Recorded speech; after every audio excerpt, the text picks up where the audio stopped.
You're doing everything right, and you're losing. You show up early, stay late, hit your targets, get the raises, and somehow, you have less margin than you did 5 years ago. Your rent went up. Again, groceries cost what your car payment used to cost, and that good job your parents told you to get, it's the reason you're stuck. The pattern interrupt. Here's what nobody tells you about job security. It's a lie wrapped in a paycheck. I learned this the hard way. 2009, I was 32 years old, pulling $87,000 a year as a regional manager. Good benefits, company car, the whole package. I thought I'd made it. Then I watched my company lay off 40% of the staff over 18 months. Not the underperformers, everyone. People with 20 years in, people who'd sacrificed marriages, missed their kids' games, given everything. And you know what their severance was? 2 weeks for every year of service. My buddy Steve, 19 years with the company, got a check for $28,000 after taxes and a handshake. He'd spent 19 years building someone else's dream. And in one meeting, it was over. But here's the thing that really gutted me. I realized I was Steve, just 19 years younger, on the same track, building the same trap. That's when I understood. The biggest risk isn't quitting your job. It's believing your job will take care of you. The stakes. Let's talk about what's actually happening to your money while you're busy being a good employee. In 1985, the average home cost $80,000. The average salary was $23,000. You needed 3.5 years of gross income to buy a house. Today, median home price, $430,000. Median salary, $59,000. That's 7.3 years of gross income. You're working twice as long for the same house your parents bought on one income while your mom stayed home with 3 kids. But it's not just housing. College tuition has increased 1,500% since 1980. Healthcare costs are up 600%. Childcare in major cities runs $2,000 to $3,000 per month, more than most mortgages. And your salary? Up 18% in 40 years. Adjusted for inflation, you're making less than your parents did. So you work harder. Pick up the side hustle. Your partner works. You both work. And you're still treading water. Here's your 5-year picture if nothing changes. You'll make a little more. Maybe crack 6 figures. And you'll feel poorer than you do right now. Because inflation runs at 3% to 7% annually, and your raise caps out at 3% if you're lucky. 10 years? You'll be making good money. Really good money. And you'll still be living paycheck to paycheck, just with nicer stuff. The fancy apartment, the leased BMW, the $14 salads. You'll look successful. You'll feel broke, and you'll be trapped. Because here's what happens when your entire financial life depends on one income stream from one company. You can't leave. Even when they disrespect you, even when they underpay you, even when your boss is a nightmare and the culture is toxic, you stay. Because you need the paycheck. And that need? That's not security. That's addiction. The promise. By the end of this, you're going to understand why the employment model is designed to keep you dependent, not wealthy. Why the safe path is actually the dangerous one. And exactly how to transition from employee thinking to investor thinking. I've been investing in real estate for 20 years. I've built 7 income streams. I've mentored over 300 people through this exact shift, from I need my job to I choose my work. I'm not going to tell you to quit your job tomorrow. That's stupid advice. But I'm going to show you how to stop being addicted to your paycheck, how to build systems that pay you whether you clock in or not, and how to reach the point where your job becomes optional, not because you're reckless, because you're finally secure. Let's go. Part 2. Foundation Principles. Chapter 1. The Money Lies You Inherited. Anchor with experience. My father worked for the same company for 37 years. Same office, same commute, same annual review. He did everything right. Perfect attendance, consistent performance, loyal. And you know what he got for his loyalty? A pension that was worth half what they promised by the time he retired, because the company restructured and converted it to a 401k that tanked in 2008. He died at 68, 2 years into retirement. He'd spent 37 years building their company, and got 24 months to enjoy his life. He meant well with his advice. Get a good job, stay loyal, work hard. He was wrong. Not because hard work doesn't matter, it does, but because the rules changed and he didn't know it. Most people don't. Core lie number 1. Job security exists. The lie. If you work hard and stay loyal, the company will take care of you. Why it used to be true. In the 1950s through the 1980s, companies offered real security. Pensions, health care for life, gold watches at retirement. The social contract was real. You give us your career, we give you stability. Why it's dangerous now. That contract is dead. Pensions are gone, replaced by 401ks that put all the risk on you. Healthcare is temporary. Layoffs happen to everyone, regardless of performance. IBM laid off 20,000 people in 2023, not because they were failing, but to boost shareholder value. You are not an asset to most companies. You're an expense, and expenses get cut. The cost.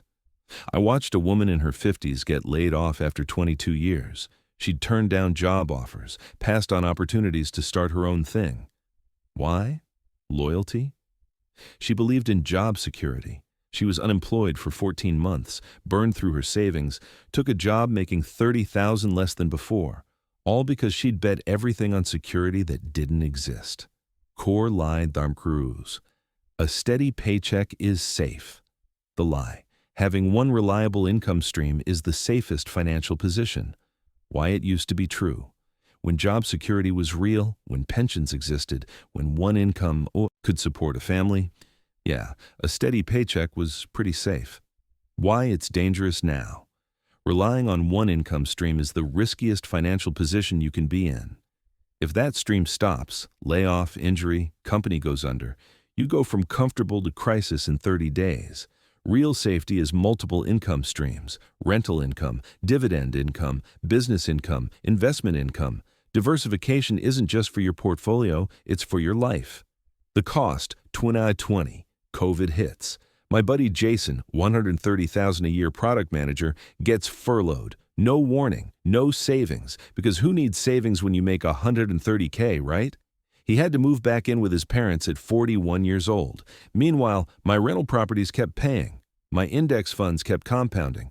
My life didn't change because my income wasn't tied to someone else's decision. Core lie number 3. More salary equals more wealth. The lie. The path to wealth is climbing the corporate ladder and maximizing your salary. Why it used to be true. When cost of living was reasonable, when taxes were lower, when lifestyle inflation wasn't amplified by social media, a high salary could genuinely build wealth. Why it's dangerous now.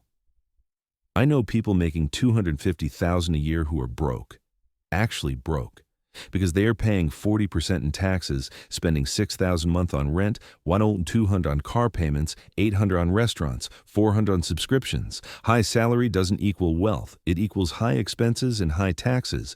Wealth is what you keep and what works for you. A $75,000 salary with 3 rental properties generating $2,400 month cash flow beats a $200,000 salary with 0 assets and high expenses.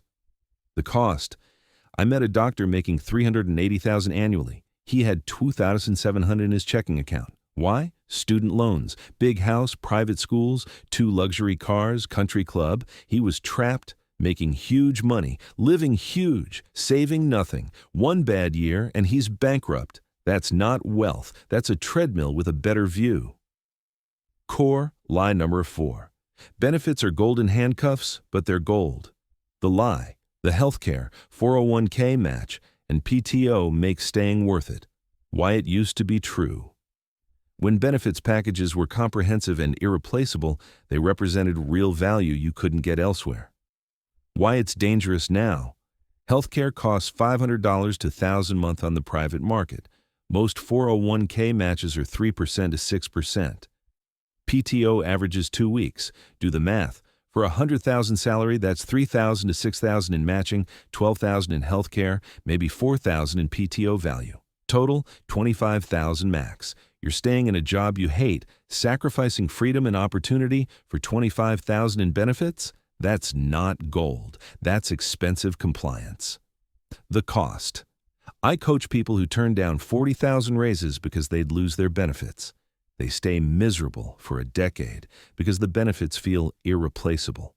Meanwhile, the opportunity cost, the business they didn't start, the investments they didn't make, runs into the millions. Chapter 2. The Real Rules of Wealth. You see, wealth isn't built the way they taught you.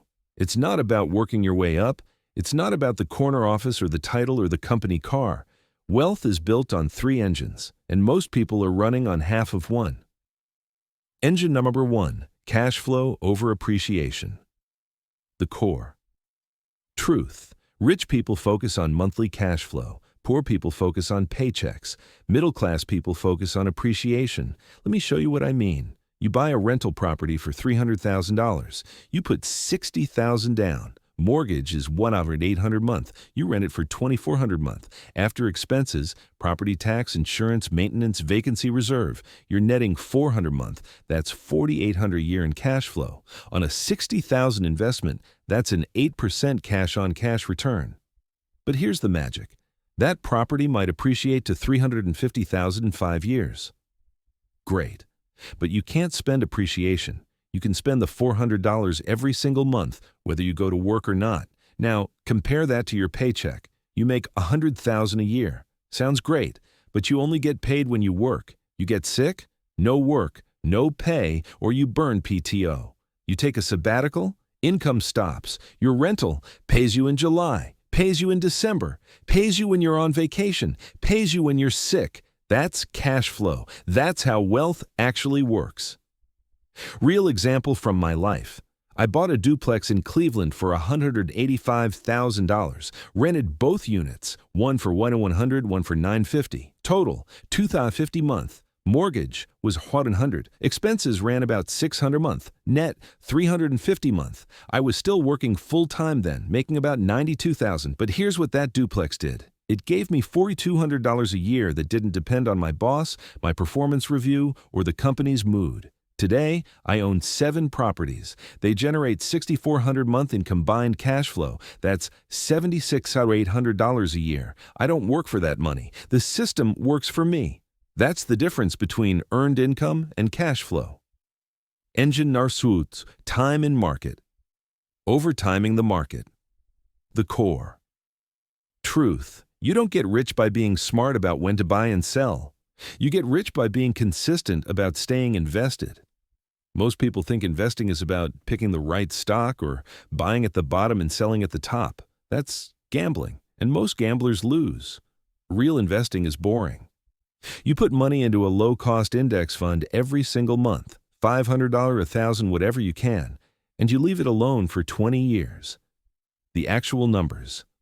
If you invest $500 a month into the S&P 500 starting at age 25, assuming the historical average return of 10% annually, you'll have $1.1 million by age 55. If you wait until age 35 to start, you'll have $380,000, same $500 a month. 10 years later, you lose $720,000. Why? Compounding. Time is the multiplier. But here's where most people blow it. They panic.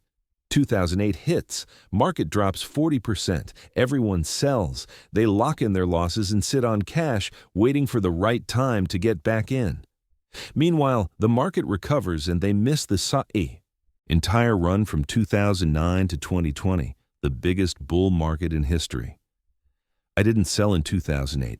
I didn't sell in 2020 when COVID crashed the market. You know what I did? I kept buying. 1,000 month like clockwork. When everyone was panicking, I was averaging down. And that discipline is why my portfolio weathered both crashes and came out stronger. The behavior. Trap. Timing the market feels smart. It feels active. But study after study shows that investors who try to time the market underperform people who just buy and hold by 3% to 5% annually. Over 30 years, that's the difference between 800,000 and 1.5 million, same contributions. The only difference is behavior. You don't beat the market by being clever. You beat it by being disciplined. Engine number 3, behavior over intelligence, the House L principle. The core. Truth, financial success has almost nothing to do with how smart you are. It has everything to do with how you behave. I know PhD economists who are broke. I know high school graduates who retired at 50. The difference? Behavior. The tale of two earners. Person A makes $80,000 a year, lives on $55,000, invests the rest, $25,000 annually.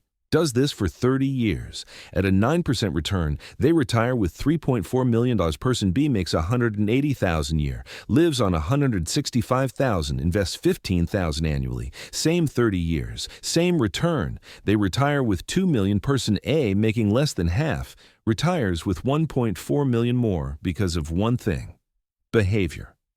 Person B couldn't control lifestyle inflation. Every raise meant a bigger house, a nicer car, private schools. They made more, but kept less. The behavior that actually matters. Living below your means, not at your means, below. Automating savings before you see the money. If it hits your checking account, you'll spend it. Staying invested during the crashes. This is where fortunes are made or lost. Ignoring your friend's spending. The comparison trap bankrupts more people than bad investments. Delaying gratification. The ability to say, "not now," is worth millions. I've seen this pattern hundreds of times. The people who build real wealth aren't the smartest. They're the most consistent. They're the ones who can sit through a dinner where everyone's talking about their new Tesla and think, "I'm good with my paid-off Camry." That's not cheap. That's strategic. The three-engine life. Now, here's what most people miss. You don't pick one engine, you run all three. You build cash flow through real estate, you build compounding through index funds, and you master your behavior so you don't sabotage either one. That's how you go from paycheck dependent to financially free. Not through one big win, through three consistent strategies running simultaneously over time. And the beautiful part? You can start all three with a $60,000 salary. I know because I did. Chapter 3. Your actual starting point. All right, before we go any further, we need to do something most people avoid, like a root canal. We need to look at where you actually are. Not where you think you are, not where you want to be. Where you are. Because you can't build wealth on a foundation of denial. The audit nobody wants to do. Get out your phone. Open your notes appy. I'm going to walk you through this, and I need you to be brutally honest. Nobody's watching. This is just you and the numbers. Step 1. Calculate your net worth. Net worth. Everything you own minus everything you owe.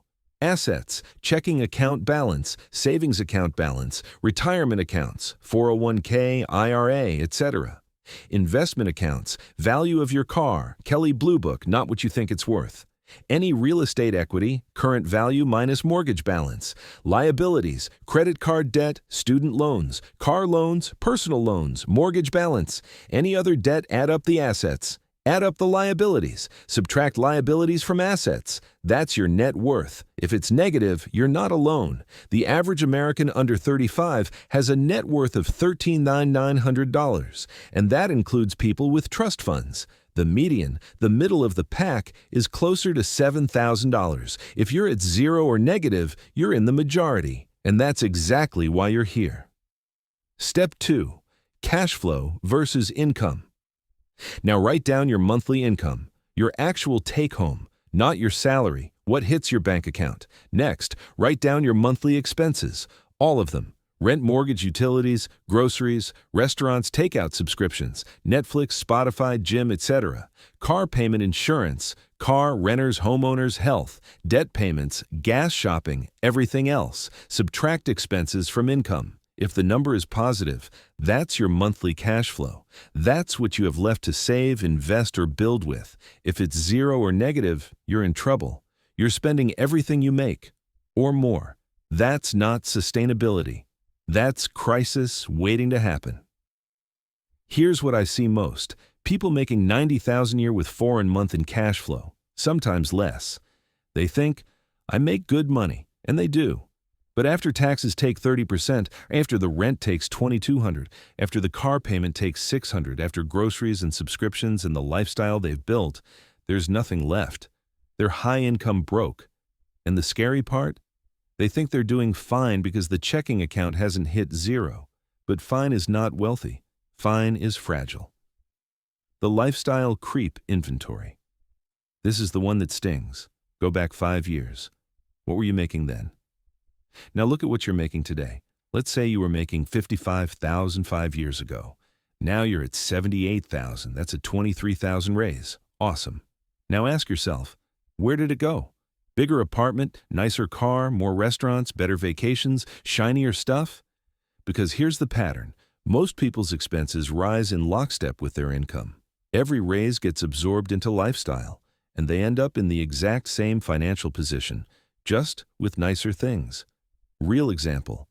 I coached a guy, let's call him Marcus, who went from $68,000 to $10,000 over 6 years. Big wins, promotions, crushing it. And he had less savings at $10,000 than he did at $68,000. Why? At $68,000 he had a roommate, a used Honda, and cooked most of his meals. At $10,000 he had a 1-bedroom in a luxury building, $2,800 a month, a leased Audi, $720 a month, and ate out 6 times a week.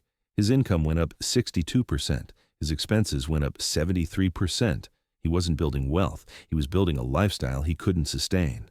And the worst part, he felt broke because he was broke, just with better branding. The no judgment zone. Look, if your net worth is negative, if your cash flow is zero, if you've blown every raise on stuff, I'm not here to shame you. Nobody teaches this, not your parents, because they didn't know, not school, because it's not on the test, not your employer, because they benefit from you needing the paycheck. You weren't equipped, but now you are. And here's the truth that should actually encourage you. Most millionaires started exactly where you are. Zero. Often negative. The difference between you now and you in 10 years isn't starting position. It's what you do next.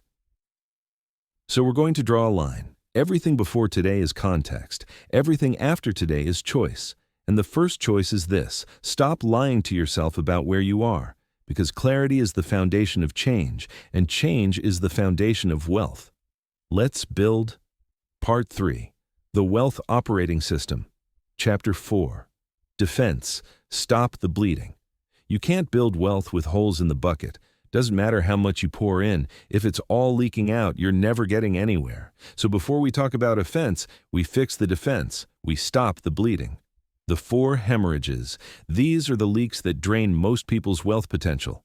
And the scary part? Most people don't even see them. Hemorrhage. Number 1. Phantom subscriptions. You know how many subscriptions you're paying for right now?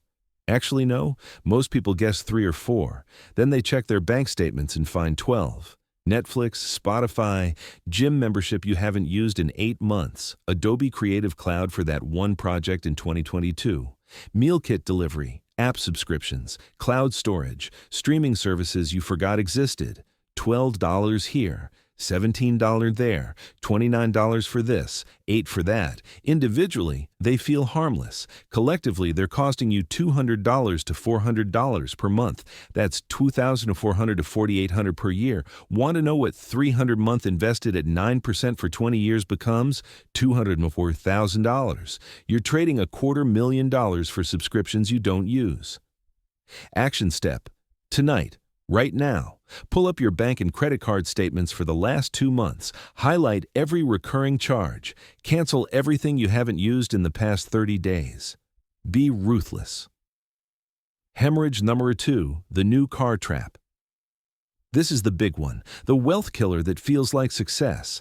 Average new car payment in 2025, $750 a month for 72 months. That's $54,000 before interest, and the moment you drive it off the lot, it loses 20% of its value. Year 2, another 15%. By year 5, it's worth half what you paid. You're financing a depreciating asset at 7% interest. That's not transportation. That's financial self-sabotage. Real math. New car, $45,000 financed at 7% for 6 years, or $750 month payment. After 6 years, the car's worth maybe $18,000. You paid $54,000. You lost $36,000. Used car, $18,000 financed at 6% for 4 years at a corner $425 month. After 4 years, it's worth $10,000. You paid $2,400. You lost $10,400. The difference in loss, $25,600. Or let's go further. Buy a $12,000 reliable used car in cash. Drive it for 6 years. Maintain it well. Sell it for $6,000. You lost $6,000. The difference between the new car and the cash car, $48,000 over 6 years.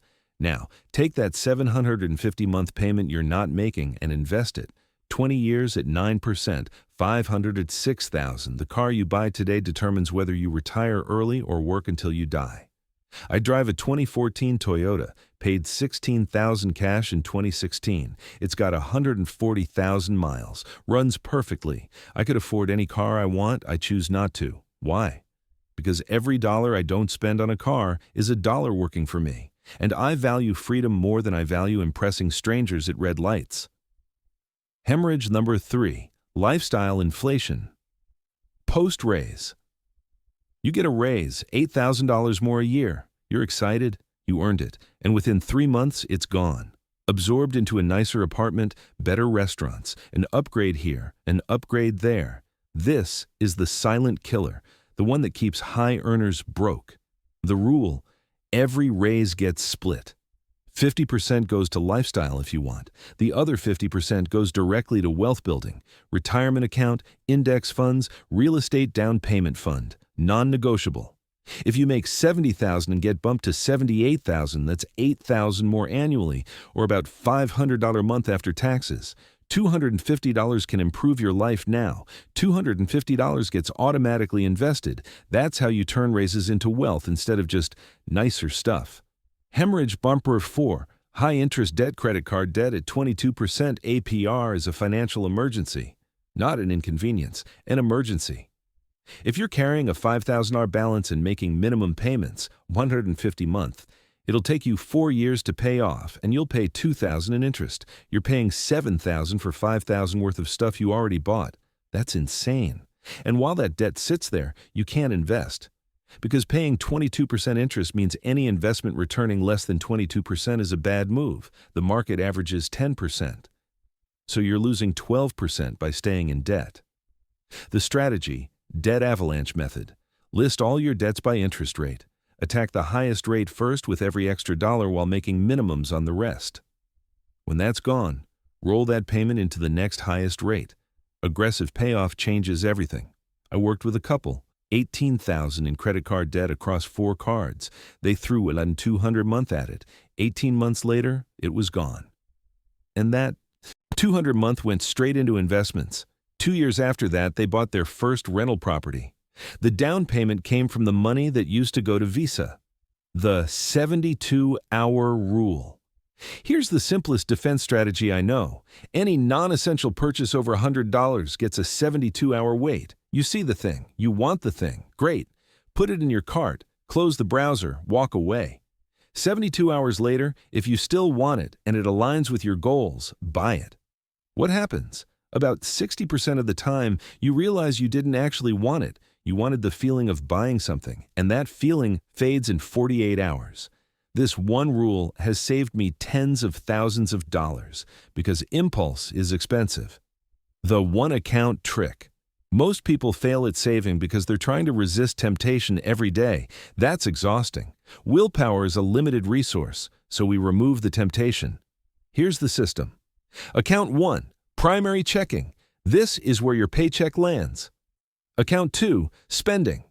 This is where your living expenses come from. Rent, groceries, gas, etc.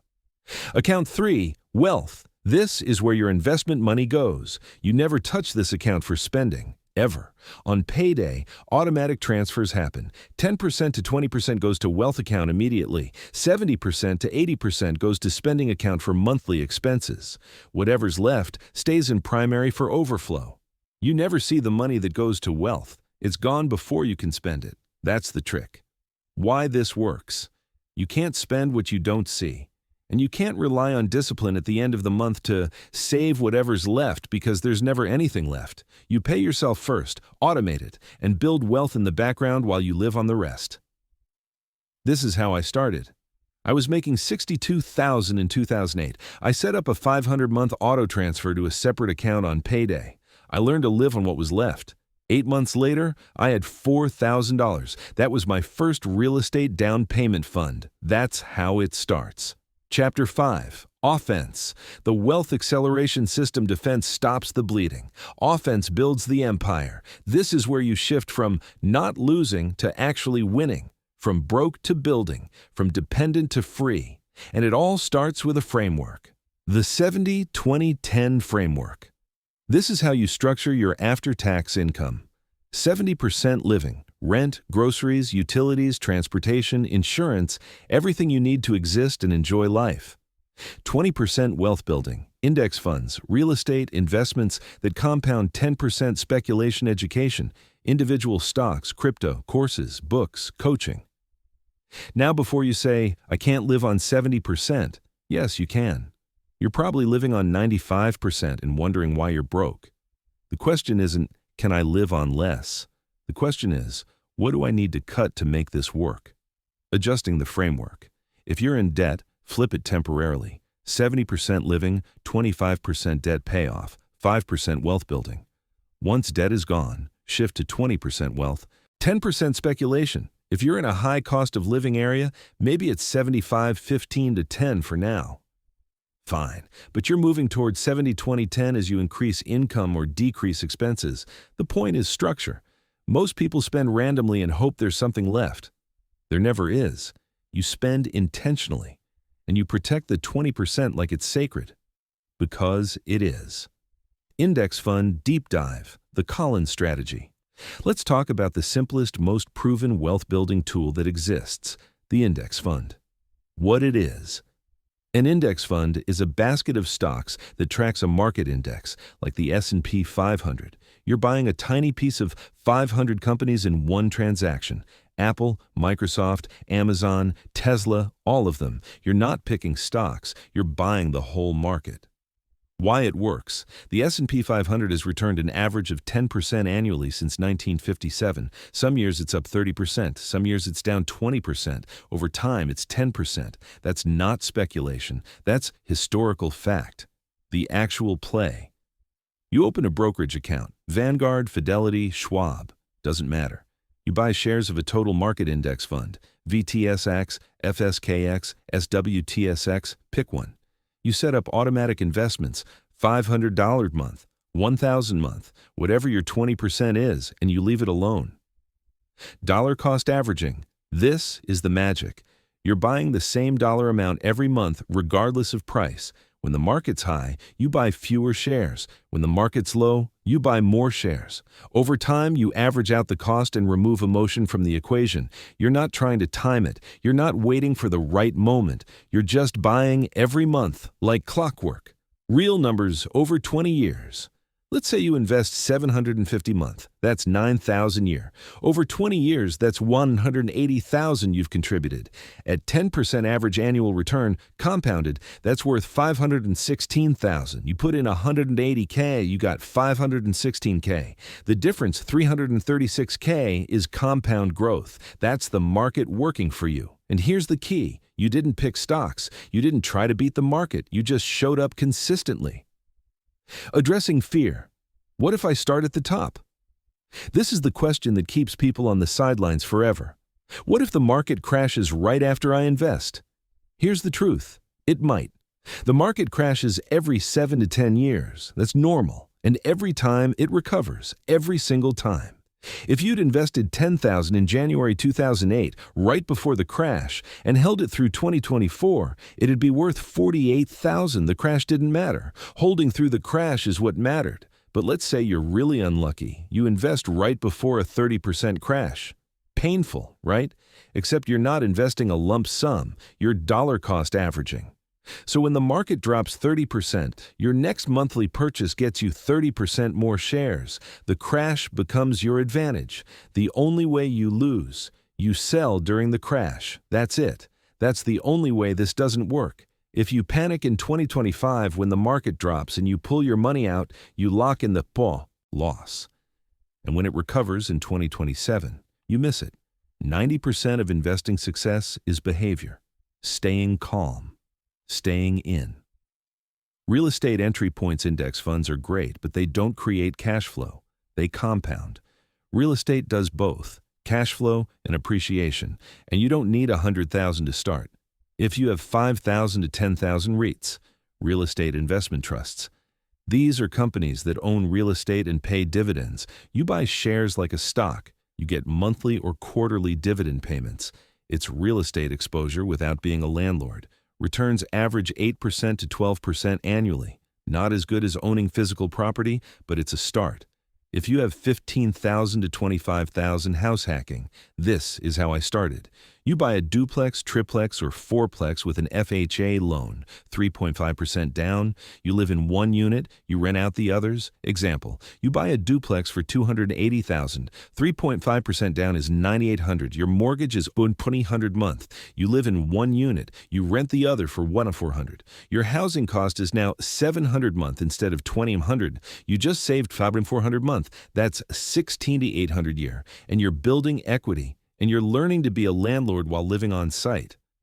If you have 50,000 to 80,000, you're buying a single-family rental property in a cash flow market, not California, not New York. Think Ohio, Texas, Tennessee, Alabama, places where a 220,000 house rents for $800 a month.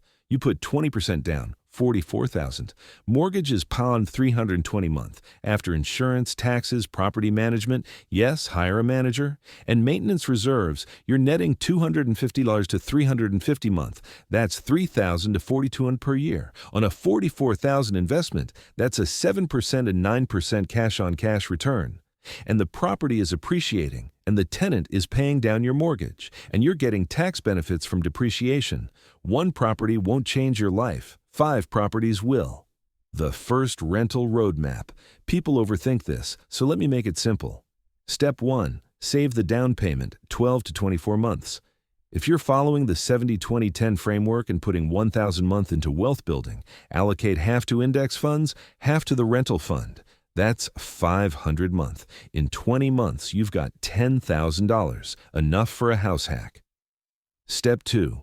Get pre-approved for a loan, 1 week. Talk to a mortgage broker. Get pre-approved. Know your budget. Step 3. Find a market, 1 to 2 months. You're not buying where you live unless it cash flows. Use bigger pockets, roof stock, or connect with real estate agents in cash flow markets. Run the numbers on every property. Rent needs to be 1% of purchase price minimum. $200K house should rent for $2,000 a month. Step 4. Analyze, offer, close, 2 to 4 months. Analyze 20 deals to find one good one. That's normal. Make offers, negotiate, close. Step 5. Rent it, manage it, repeat, ongoing. Hire a property manager, 8% to 10% of rent. They handle tenants, repairs, everything. You collect the check. 12 months later, repeat the process. In 5 years, you own 3. Rentals generating $900 a month combined. That's $10,800 a year. Enough to cover a car payment, groceries, or half your rent, and you're just getting started. Chapter 6. The Psychology Game. Here's the hardest part of building wealth. It's not the math, it's your brain. You can know every strategy in this book, you can have the perfect plan, and you'll still sabotage yourself if you don't master the psychology. Because wealth isn't built by smart people, it's built by disciplined people. Why smart people stay broke. I know Ivy League graduates making 150s and who are drowning. I know people with MBAs who can't save $5,000. Intelligence is not the issue. The comparison trap. Social media has destroyed financial discipline. You're scrolling Instagram. Your friend just posted from Bali. Another one bought a Tesla. Someone else is at a Michelin star restaurant. And you think, I make good money. I should be doing that too. So you book the trip, lease the car, hit the expensive restaurant, and you feel successful for about 3 days. Then the credit card bill comes and you're back to feeling behind. Here's what you're not seeing. Your friend in Bali? Financed on a credit card. The Tesla? Leased, and they can barely make the payment. The restaurant? They eat ramen the rest of the week. You're comparing your real life to everyone else's highlight reel, and it's bankrupting you. I stopped caring what people thought of my spending when I realized the people judging me for driving a 2014 Toyota couldn't afford to miss 2 paychecks without panicking. Their approval isn't worth my freedom. The 100 Gecko Club. Paradox, there's this phenomenon where people hit six figures and feel like they've made it, and spending explodes. At 65,000, they're careful. At 105,000, they're reckless. Why? Because hitting 100K feels like a finish line, like they've arrived. So they celebrate by upgrading everything: bigger apartment, new car, nicer clothes, expensive hobbies, and somehow they're broker at 105K than they were at 65K. The paradox: more money, same stress, because they scaled lifestyle, not wealth. Real wealth is hitting 100K and living like you make 70K. The 30K difference goes to investments. That's how you win. Delayed gratification in a dopamine economy. We live in an instant everything world. Same-day delivery, one-click purchase, instant approval credit. Your brain is wired for immediate reward, and every company on earth is exploiting that wiring to separate you from your money. The ability to delay gratification, the ability to say, "not now," is the single most valuable financial skill you can develop. The marshmallow test? It's real. Kids who could wait for 2 marshmallows instead of eating one grew up to be wealthier, healthier, and happier. Not because they were smarter, because they could wait. Every time you choose to invest $500 instead of spending it, you're choosing future freedom over present pleasure. And that choice, repeated over years, is what separates the wealthy from the broke. The identity shift from consumer to investor. You've been trained your entire life to be a consumer, to buy, spend, upgrade, replace. That's not your fault. That's the system. The economy depends on you spending. But you have to break that programming. Consumer thinking: I got paid. What can I buy? I deserve this. It's only $50. I work hard. I should enjoy my money. Investor thinking: I got paid. What can I build? Does this asset appreciate or depreciate? $50 invested becomes $200 in 15 years. I work hard. I should buy my freedom. The shift starts with language. Stop saying "I'm buying." Start saying "I'm investing." I don't buy real estate. I invest in cash-flowing assets. I don't spend on education. I invest in skill development. I don't blow money on a vacation. I allocate money to rest and recovery. Words shape thinking. Thinking shapes behavior. The pay yourself first mindset. This is the non-negotiable. Most people pay everyone else first. Rent, car, subscriptions, whatever's left, nothing goes to savings. That's backwards. Pay yourself first. The moment your paycheck hits, 20% moves to investments automatically, before you see it. Then you live on the rest. This forces you to budget, to make choices, to prioritize, and it ensures that wealth building happens regardless of discipline. Because it's not discipline. It's automation. Building the no muscle. Every dollar you spend is a dollar that can't compound, so you have to get comfortable saying no. No to the brunch, no to the new phone, no to the concert, no to the limited time offer. Not forever, but for now. Because every yes to spending is a no to freedom. And here's the thing. The no muscle gets stronger with use. The first time you skip the expensive dinner, it's hard. The 10th time, easy. You realize that dinner didn't change your life, but the $80 you saved, invested over 10 years, that's 184s. Multiply that by 100 decisions and you've built $18,400. That's freedom money, dealing with the haters. This is the part nobody warns you about. When you start building wealth, people get weird. Family who don't understand. Why are you being so cheap? You make good money. Live a little. You're obsessed with money. They're not trying to sabotage you. They're uncomfortable because your choices highlight their choices. When you skip the family vacation to save for a rental property, they feel judged, even though you didn't judge them. The strategy? Don't explain. Don't defend. Just live it. You don't owe anyone an explanation for your financial decisions. Smile, nod, change the subject. When you're financially free in 10 years and they're still complaining about their job, they'll get it. Friends who think you've changed. You have changed. You stopped saying yes to every $80 outing. You stopped going to the club every weekend. You stopped buying rounds. And now you're boring or cheap or, not fun anymore. Here's the truth. They're not mad you changed. They're mad you're not enabling their lifestyle anymore. Real friends support your growth. Everyone else was just a spending buddy. Let them go. You'll find new friends who are also building, and those relationships will be deeper because they're based on mutual growth, not mutual spending. The loneliness of being disciplined. Building wealth is lonely, especially in your 20s and 30s. Your coworkers are leasing Audis. Your friends are bottle service clubbing. Your Instagram feed is Tulum and designer bags, and you're driving a used car, meal prepping, and staying in on Saturday to study real estate. It feels like you're missing out. You're not. You're opting out of broke and opting into freedom. The loneliness is temporary. The freedom is permanent. I spent my early 30s feeling like the odd one out. Everyone thought I was cheap, weird, too focused on money. At 42, I own 7 properties. I work because I want to, not because I have to. I take 3 months off a year.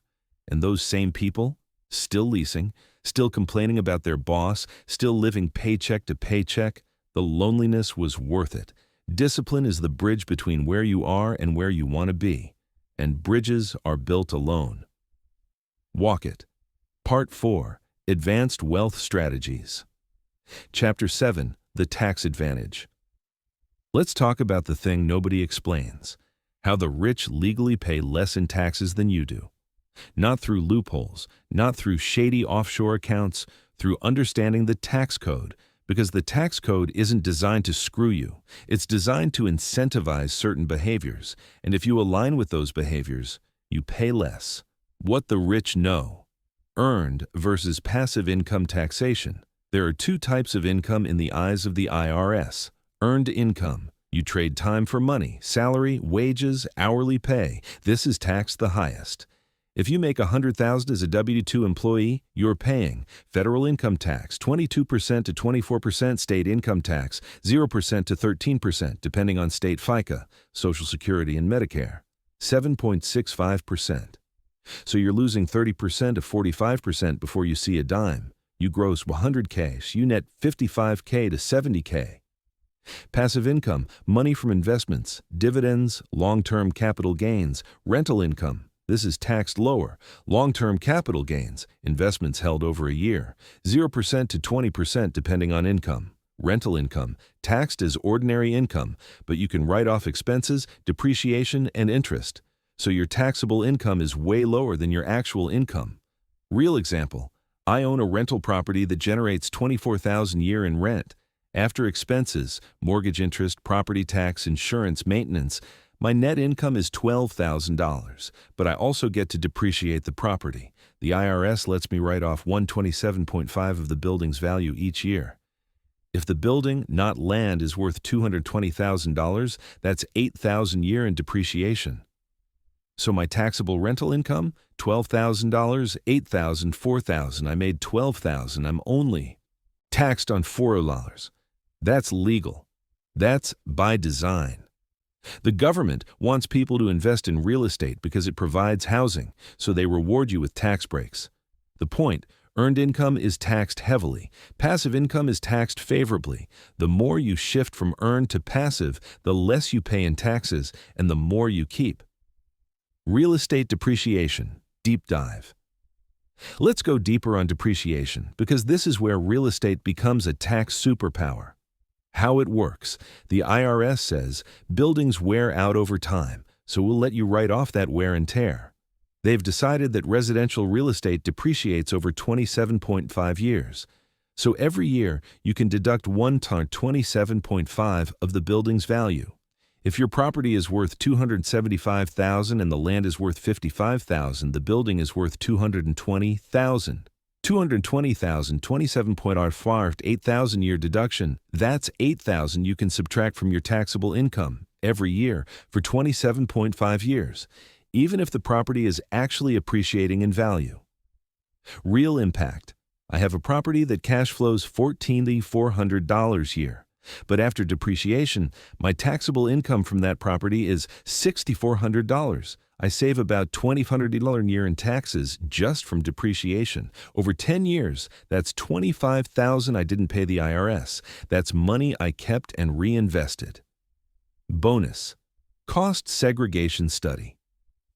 If you're advanced, you can hire a cost segregation specialist to reclassify parts of the property, appliances, flooring, fixtures, to accelerate depreciation.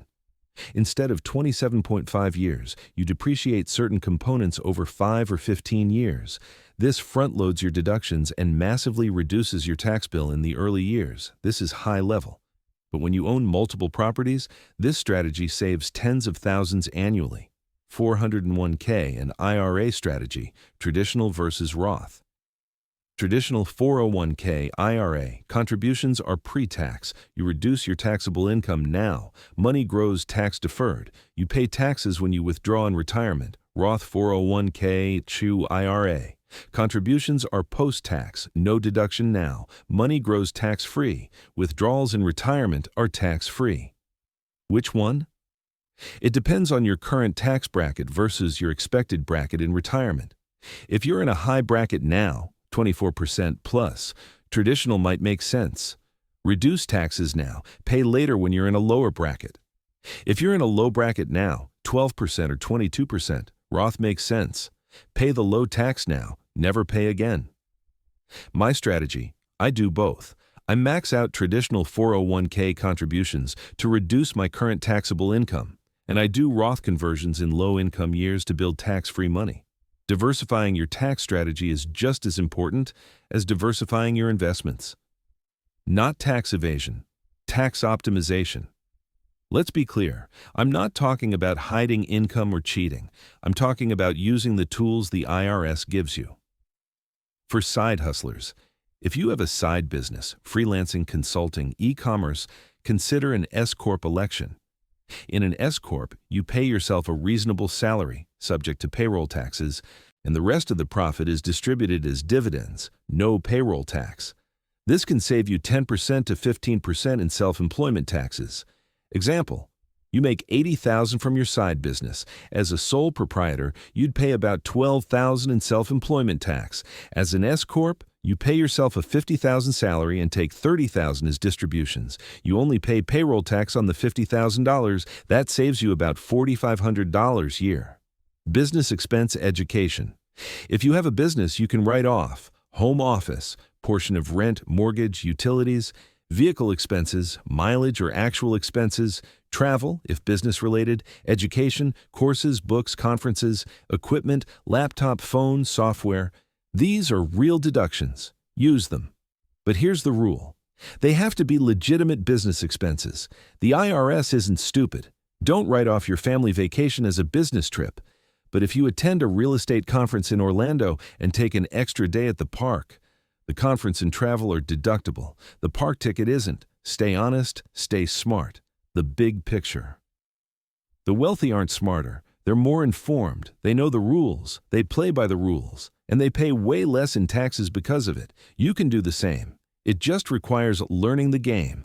Hire a CPA who specializes in real estate or small business. They'll pay for themselves 10 times over. Chapter 8. Scaling Beyond the Day. Your job is not your ceiling. It's your floor. It's the foundation you build on, not the structure you live in. Most people treat their salary as the finish line, the goal, the entire game. That's how you stay trapped. Your job funds your wealth building buys your freedom. The side stack strategy. You need multiple income streams, not for hustle culture, not to grind 24/7, but for security and scale. One stream, for fragile. Multiple streams, resilient. Here's the framework. 1. Skill-based income, freelance consulting. This is where you monetize what you already know. You're a graphic designer, freelance on weekends. You're a marketer, consult for small businesses. You're a software developer, build apps or take contract work. You trade time for money, but at a higher rate than your W-2 job. This income is immediate. You can start this month, and it accelerates your investment capital. Example, I coached a teacher making $52,000. She started tutoring SAT prep on weekends, 75-hour, 10 hours week. That's $750 week, 3 Easter month, $36,000 year on top of her salary. She used that money to save for her first rental property. 18 months later, she had the down payment. 2. Asset-based income, rental dividends. This is where you stop trading time and start deploying capital. Rental properties generate monthly cash flow. Dividend stocks pay quarterly distributions. These don't require your active time. This is leverage, your money working while you sleep. 3. Why you need. Both skill-based income is fast but capped. You only have so many hours. Asset-based income is slow but scalable. You can own infinite assets. You use skill-based income to fund asset-based income. Freelance for 2 years, save $40,000, buy a rental. Now you have cash flow that doesn't require extra hours. Rinse and repeat, the 10K month blueprint. Let me show you what financial freedom actually looks like in numbers. 10,000 month diversified gives you options. It's not quit your job money for most people, but it's my job is optional money. Here's how you build it. 2 rental properties, $2,400 a month. Each property nets $1,200 a month in cash flow. You bought them with 20% down, finance the rest, and now the tenants pay your mortgage while you collect the difference. Cost to acquire, $90,000 total, 2 down payments. Index funds, $300 a month. You've been investing $1,000 a month for 10 years. Your portfolio is worth $180,000 at a 2% dividend yield. That's $3,600 a year or $300 a month passive income. Cost to acquire, $120 contributed over time. 1 consulting client. 500 month, you have 1 retainer client. 5 hours week at 75 hour. That's why we 500 month. Cost to acquire, your skill and time. Part-time, W-2, $5,000 month. You work 25 hours at your week at a flexible job. Health insurance covered. Steady base income. Cost, your time. Total, $9,200 month. Let's call it 10K with some buffer. You're not rich, but you're free. You're working part-time by choice. Your assets cover half your expenses. You have options. If you lose the W-2 job, you're not in crisis. You've got $4,200 a month coming in regardless. If you want to travel for 6 months, you can. Your assets keep paying. That's freedom. And you built it with 2 properties, consistent index fund investing, and 1 skill-based income stream. No lottery, no inheritance, no crypto miracle. Just strategy, time, and discipline. When to quit your job. The real criteria. This is the question everyone asks, and most people get it wrong. Don't quit when? You're frustrated with your boss. You're tired. You read a motivational quote. Your passive income covers 2 months of expenses. Do quit when? Your passive income covers 100% of your expenses for 12 plus consecutive months. You have 12 to 18 months of cash reserves. Your income streams are diversified, not dependent on 1 tenant, 1 client, 1 investment. You have a clear plan for what comes next, not just, I'll figure it out. Why these criteria? Because quitting too early is how people go broke. I've seen it. Someone gets $3,000 a month in passive income, quits their $6,000 a month job, and realizes their passive income isn't stable. 1 tenant moves out, vacancy for 2 months, cash flow drops to $2,000, panic sets in. They burn through savings, get desperate, take a worse job than before. Quitting without a cushion is reckless. But staying in a soul-crushing job when your assets could cover you, that's fear. The transition phase. Most people don't go from full-time employee to full-time investor overnight. There's a middle phase. Cut your W-2 hours to 30 week, then 25, then 20. Test your passive income stability. See how it feels. Make sure your systems work. Then, when you're ready, when the numbers prove it, you make the jump, not out of emotion, out of confidence. My story. I didn't quit my W-2 until my rental income was 150% of my living expenses and had been stable for 2 years. Was I being overly cautious? Maybe, but I never panicked. I never regretted it. I knew I was financially solid before I left. That peace of mind was worth waiting an extra year. Part 5. Market Realities and Protection. Chapter 9. Bear Markets, Crashes, and You. Let's talk about the part that terrifies everyone. Losing money. Markets crash. It's not a question of if, it's when. And how you respond determines whether you build wealth or stay broke. The 3 crashes I've survived. I've been investing for 22 years. I've lived through 3 major crashes, and I'm richer because of them, not despite them, because of them. 2001 dot-com bubble. I was young, stupid, and had 8,000 invested in tech stocks because everyone said tech was the future. The NASDAQ dropped 78%. My 8,000 became 3,000. I panicked, sold everything, locked in my loss. 6 years later, the NASDAQ recovered. If I had held, my 8,000 would have been worth 18,000 by 2007, but I didn't hold. I sold. I learned the hard way. Panic is expensive. 2008 housing crisis. This one was brutal. I had 2 rental properties and a decent stock portfolio. My stocks dropped 40%. My rental property values dropped 20% to 30%. But here's what I did differently. Nothing. I didn't sell the stocks. I didn't panic sell the rentals. I kept collecting rent. I kept buying index funds every month, and I bought a 3rd rental property in 2010 for $140,000. Today, it's worth $310,000 in cash flows 100 month. The crash was the best buying opportunity of my life. 2020, COVID March 2020. Market dropped 34% in 3 weeks. I remember checking my portfolio, down $87,000. My first thought? This is a gift. I didn't sell. I bought more. I had cash reserves specifically for moments like this. 6 months later, the market had fully recovered. By 2021, it was up 30% from pre-COVID highs. That loss of $87,000, it was never a loss because I never sold. And my extra purchases during the dip are up 80%. Discourages playbook. Here's what you do when the market crashes. Step 1, do nothing seriously. Close your brokerage app. Stop checking your balance. Go for a walk. Panic selling locks in losses. The only way you lose in a crash is by selling. Step 2. Keep buying. If you have cash flow, keep your automatic investments running. You're buying at a discount. This is dollar cost averaging at its finest. Shares are on sale. Buy more. Step 3. Have cash reserves. This is why you keep 6 to 12 months of expenses in cash, not to avoid the market, to survive the chaos without selling. If you lose your job during a recession, you're not forced to liquidate your investments at the bottom. You weather the storm, you wait for recovery, and you come out stronger. Step 4. Remember, this is temporary. The average bear market lasts 9 to 18 months. The recovery? Usually faster than the crash. 2008 crashed over 18 months, recovered in 4 years. 2020 crashed in 5 weeks, recovered in 5 months. The market always recovers, always. The blood in the streets moment. There's a famous saying, buy when there's blood in the streets. It sounds harsh, but it's true. The best time to invest is when everyone is terrified, when people are panic selling, when the news is catastrophic. Because that's when assets are cheap, that's when fortunes are made.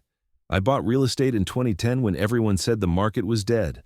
I bought stocks in March 2020 when people were hoarding toilet paper. Fear creates opportunity. Always has, always will. Real estate downturns. Real estate crashes differently than stocks. Slower, less dramatic, but just as real. Vacancy risk mitigation. During recessions, vacancies increase. People lose jobs, move in with family, double up. Your defense? Buy in stable markets, not boom towns, not speculative cities. I buy in working class areas with diversified economies, factory towns, college towns, government hubs. These areas have consistent rental demand, recession or not. Refinancing strategies. If interest rates drop during a recession, refinance your properties, lower your mortgage payment, increase your cash flow. I refinanced 3 properties in 2020. Dropped my rates from 4.8% to 3.1%, saved $680 a month combined. That's $860 a year in extra cash flow, just from refinancing. When to hold, when to sell. Hold if the property still cash flows. The market is temporarily down. You can afford to wait for recovery. Sell if the fundamentals of the area have changed. Major employer leaves, crime spikes, expenses have made it unprofitable. You need liquidity for a better opportunity. I've sold 2 properties in 20 years, both because the areas declined long term, not because of temporary downturns. Chapter 10. Inflation, interest rates, and your money, the silent thief. Inflation is the reason you feel poorer even though you're making more. It's why your grandparents bought a house for $30,000 and you're looking at $430,000.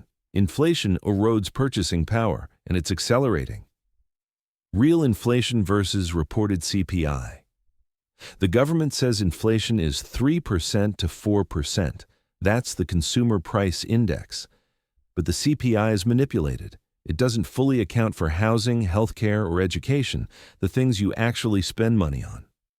Real inflation, what you feel, is closer to 6% to 8% annually in many areas. That means if your money isn't growing at least 7% per year, you're losing purchasing power. Why cash loses value.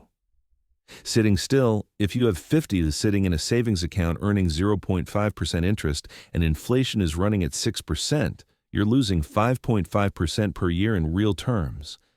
After 10 years, that $50,000 has the purchasing power of $29,000. You didn't spend it. It just lost value by sitting there. That's why cash is not an investment. It's a tool for liquidity and emergencies. But wealth is built in assets that outpace inflation.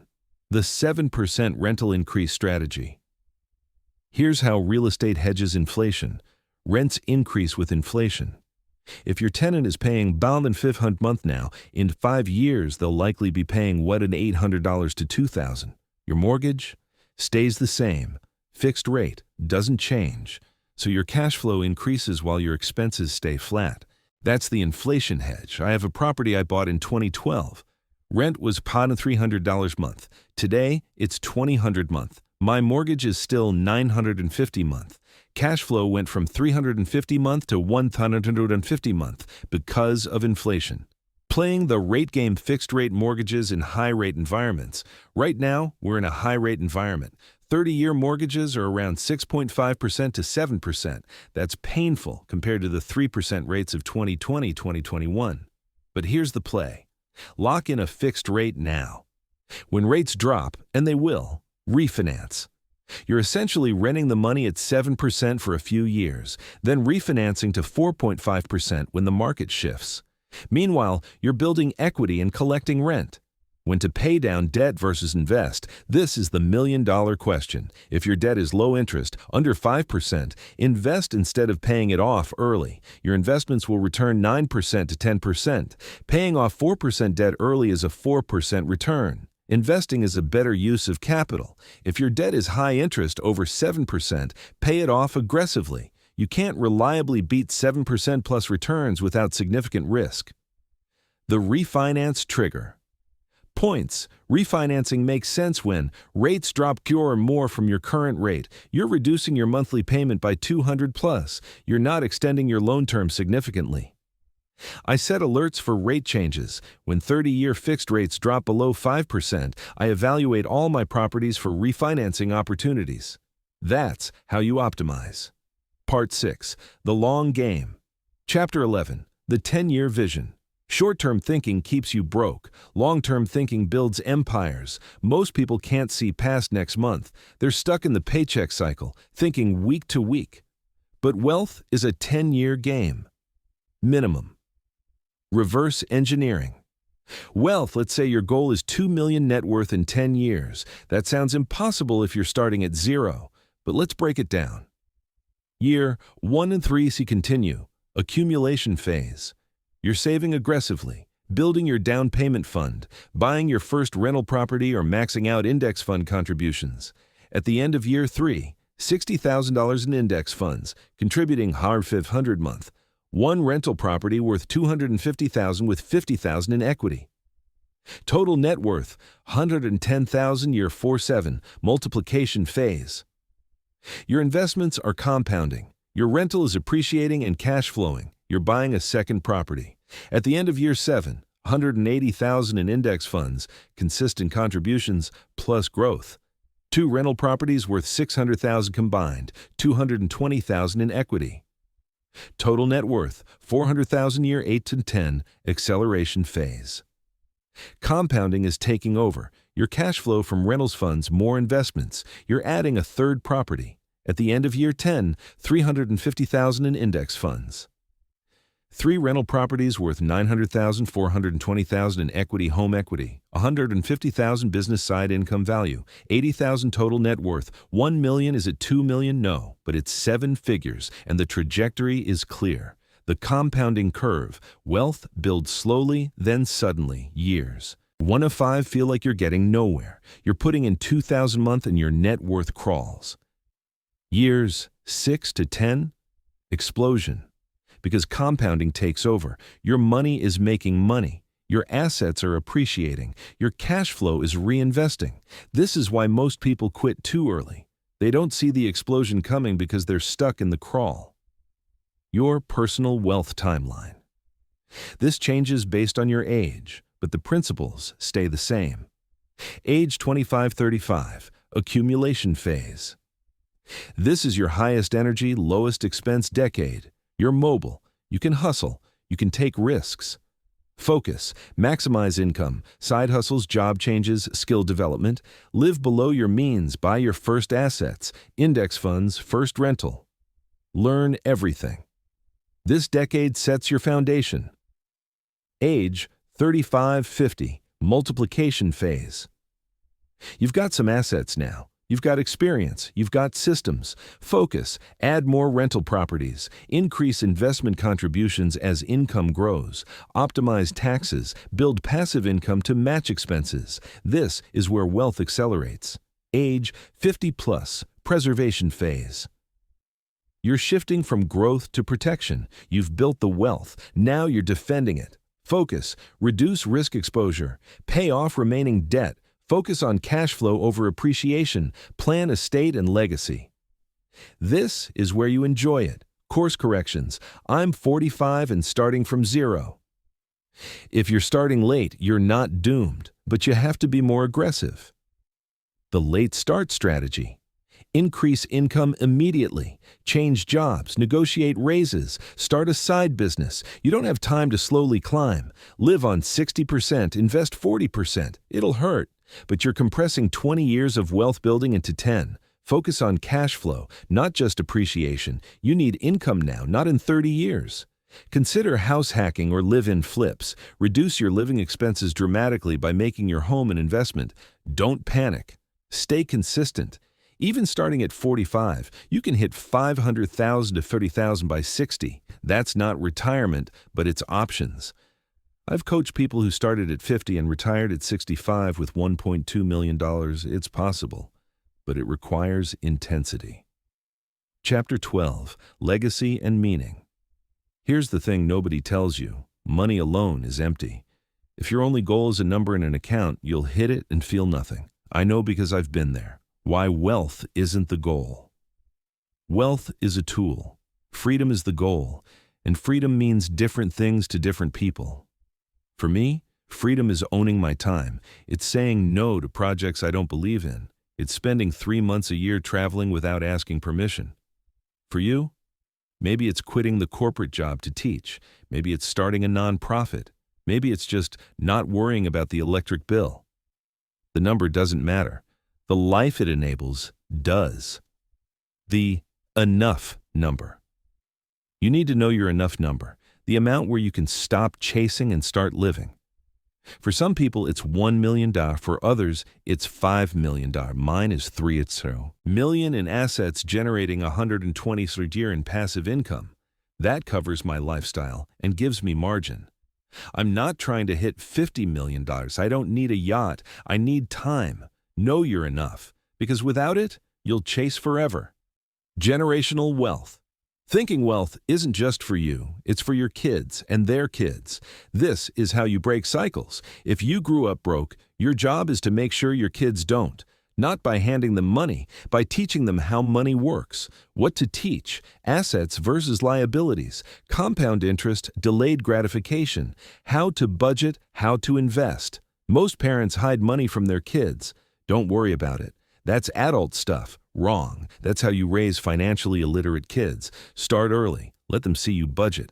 Let them see you invest. Let them understand that wealth is built, not given. The trust fund trap. I've seen rich families destroy their kids by giving them everything. The kid never works, never struggles, never learns, and they grow up entitled, aimless, and miserable. Don't do that. Give your kids opportunity, education, support, but make them earn, make them build. Wealth should create producers, not consumers. My legacy goal. I want my kids to see me build, to see me work smart, not just hard, to see me say no to things that don't align with my values. And when I'm gone, I want to leave them assets that generate income and knowledge that multiplies. Not a pile of cash they blow in 5 years, a system they can build on. That's legacy. Part 7. The call to action. Acknowledge the overwhelm. I just threw a lot at you. 3 hours of strategy, frameworks, psychology, and math. If you're feeling overwhelmed, good. That means you're paying attention. But here's the thing. You don't implement all of this tomorrow. You don't wake up and buy a rental property, max out your 401k, start a side business, and reprogram your entire psychology before lunch. You start with one move, then another, then another. Wealth is built in steps, not leaps. The first 3 moves. Here's what you do this week, not next month. This week, move.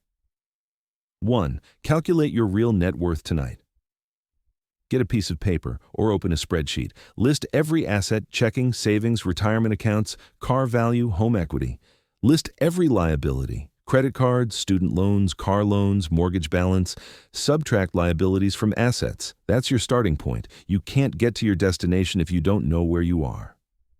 Move. 2. Open a brokerage account. This week, Vanguard, Fidelity, Schwab. Pick one. It takes 15 minutes. Fund it with $500, $100, whatever you can. Buy shares of a total market index fund. VTSAX, FSKX, SWTSX. Pick one. Set up automatic monthly investments. Even if it's $50, you're now an investor, not a talker, an investor. Move. 3. Set up automatic transfers on payday. Log into your bank. Set up automatic transfers. 10% of every paycheck goes to your brokerage account on payday. 10% goes to Awashi with TD. Separate high-yield savings account for your emergency fund or down payment fund. Automate it. Don't rely on discipline. Discipline fails. Systems win. The 90-day challenge. I'm giving you a 90-day challenge. 2 goals, all achievable. Goal 1. Track every dollar for 90 days. Use an app. Use a spreadsheet. Use a notebook. Every coffee, every subscription, every charge. You'll be shocked at where your money is going. And awareness is the first step to control. Goal 2. Have one uncomfortable financial conversation. Talk to your partner about money, your parents, a mentor. Ask, how did you build wealth? Or, what do you wish you'd known about money at my age? Most people avoid money conversations. That's why most people stay broke. Wealthy people talk about money. Learn from them. The final truth: nobody's coming to save you. Not your employer, not the government, not some crypto miracle or lottery ticket. The cavalry isn't coming. You are the cavalry. But here's the good news. You don't need saving. You need a plan. And now you have one. You know how money actually works. You know the difference between earned income and asset income. You know how to build, protect, and grow wealth. The only question left is, will you do it? Because I can give you the blueprint, but I can't walk the path for you. That's on you. And 10 years from now, you'll be in one of 2 places, wishing you'd started today or grateful that you did. The choice is yours. See you at the top.